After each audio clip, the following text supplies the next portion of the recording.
Hi everybody, welcome back. It's been a while, but the good news is that we are now entering the most wonderful time of the year, and that is Aries season. If you're seeing this, welcome to Aries season.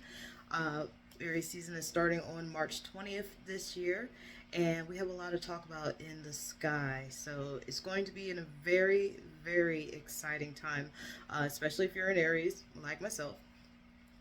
So let's get into it. So when Aries goes in, or when the sun goes into Aries, we are looking at not just the sun being in Aries, but also Neptune, Saturn, Venus, and the moon. There's a lot of energy happening in this part of the sky. And also, depending on where you are, this may look like the area that hits a lot of your friends. This may be you are around a lot of people at this time for this month.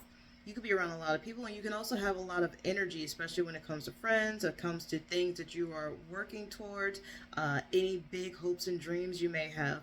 With the sun being in Aries in that part of your life, you are bringing spotlight into this area. You are up and ready to go. The Saturn and Neptune aspect, that big conjunction that we are currently having with Saturn and Neptune, shows that you know what your dreams are and you're ready to take off with those dreams. But the question is, do you have the discipline to make it come into action? There's definitely a lot of love there, but that love may be a little bit out of place for what it is that you're trying to attract into your life. Venus is very spicy. Venus is willing to chase, but Venus is not a chaser naturally. Venus is an attractor. So you may have to watch yourself when it comes to going after what it is that you are trying to pursue. And also, don't be so reactive if it doesn't come right away. With the moon in Aries, it tends to be very sensitive. It also tends to be very reactive, this type of moon. But the thing is, with the moon in Aries, it's not that it's, I don't want to say it's like a bad thing, but you want to make sure that as you're feeling, you're not being uh, too sensitive where you're constantly hurting all the time, you're constantly reacting, you're constantly snapping at people. There's a lot that we're going to have to work through this month, especially because we have Neptune moving towards the ascendant, or moving away from the ascendant actually. Neptune is still in Jupiter, or not Jupiter, it's still in Taurus, uh, on its way into Gemini. Our ascendant is in Gemini, with which means that at the time of the sun moving into Aries, Mercury is the one that is driving the literal show. Mercury is coming out of its retrograde. It'll be stationing direct. And I know a lot of us can take a collective sigh of relief when it comes to that, because now Mercury is going to be a little bit stronger. Mercury is going to be a little more straightforward, even though it and Mars are still in Pisces. They're still in their super feels. They're still kind of like feeling and not knowing what to say or how to say it, because Pisces can be a very murky and boundless sign. Pisces says what's at the heart. Then that's the thing with Mars, is when Mars starts saying thing at the heart, it may not come out in the best way. And same thing with Mercury, because Mercury is in Pisces, it may not express itself in the best way. And also because Mercury and Mars are at the top of the chart, this may show up when it comes to things like your work, your public standing. If you are somebody who's in the limelight, and you may say or do something that may not be taken in the best way, that might be the reflection of Mercury and Mars. um, Pluto is still going to be in Aquarius, and at this time, with where it's showing up in the chart, Pluto is probably going to do a lot of things, a lot of there will be a lot of, I guess we could call it transformations. I don't particularly like using transformation for Pluto, because sometimes Pluto will come and sweep the rug under you, from under you, and it's going to take you some time to get back up.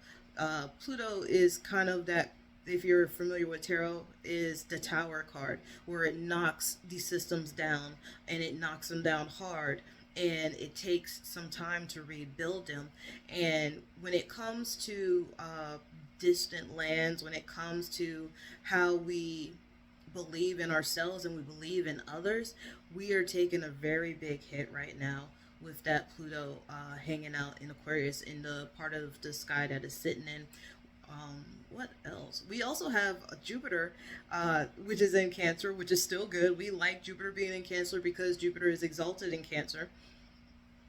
And that is showing up in our area of resources, our area of self worth. If you've been feeling down, like you haven't been feeling yourself, maybe you're lacking in your self confidence, Jupiter is back to give us that little bit of a boost. And it's actually helping with that Mercury connection, where our Mercury and Jupiter are connected, and that's helping with being expressive, being moderate in how we express, especially now that Mercury is in or out of retrograde and is stationed in direct. We can be a little strong with our feelings, and also that feelings that we are trying to present can may be boosted from that Jupiter in helping us get to where we want to be, especially when it comes to work and our public standing.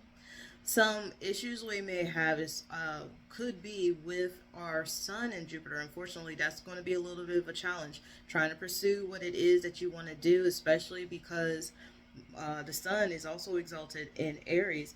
It brings that extra spotlight. Aries is the first sign of the zodiac. So when Aries come into the scene, or when a planet comes into Aries, it's starting over. This is also the astrological new year. So we already had our calendar new year, which was in January. We had our lunar new year, which was in February, with the year of the fire horse kicking in. And now we are having our zodiacal uh, new year, where everything is coming up fresh. So if you did not get a chance to start your, what do they call it? Resolutions, or if you have a goal that you want to accomplish, this is the time to start planting those seeds. Start getting that energy, or you're going to get new energy to kind of bring forth or bring into life those things that you are trying to achieve. This is a time where we start planting seeds for our gardens. So think about all of that as we're carrying into the new year, or our astrological new year, go to say. We do have a lot of work ahead of us, but don't worry. Things are going to work out so long as you are willing to keep working for that dream that you are trying to achieve. So, and that's it for the Aries Ingress report. If you are looking to see how Aries is going to affect you in your life, whether it's through astrology or tarot, you can always check out my Etsy store. Reach out if you have any questions. If you have anything that may have stood out for you as we were talking about the report today, you can always drop that into the comments. And other than that, stay tuned for Love, Luck, and Money, and I will see you next time. Bye.